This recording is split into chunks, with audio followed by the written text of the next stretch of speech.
जय जगन्नाथ।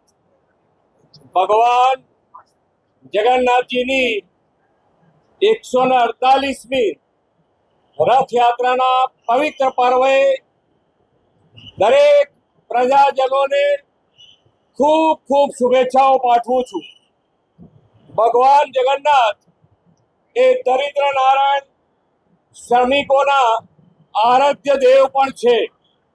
આજે માન્ય વડાપ્રધાનશ્રીએ જે વિકસિત ભારતનો સંકલ્પ લીધો છે એ સંકલ્પ પૂરો કરવા માટે આમ ભગવાન જગન્નાથ ખૂબ શક્તિ આપે એવી ભગવાન જગન્નાથના ચરણોમાં પ્રાર્થના પણ કરી છે।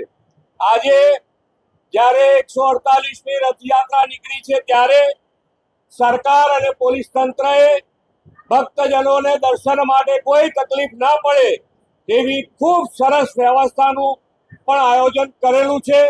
ખૂબ સારી રીતે ભગવાન જગન્નાથની યાત્રા એ કોમી એકલાસથી નીકળી છે અને ખૂબ સારી રીતે પૂર્ણ થશે। આજે જ્યારે કચ્છીઓનું પણ આ નવું વર્ષ છે ત્યારે દેશ વિદેશમાં રહેતા કચ્છી પરિવારોને પણ આજના વર્ષે નૂતન વર્ષા અભિનંદન પાઠવું છું અને આજે ભગવાનના ચરણોમાં પ્રાર્થના કરું છું કે દરેક જણની સુખ શાંતિ અને સમૃદ્ધિ વધે। જય જગન્નાથ।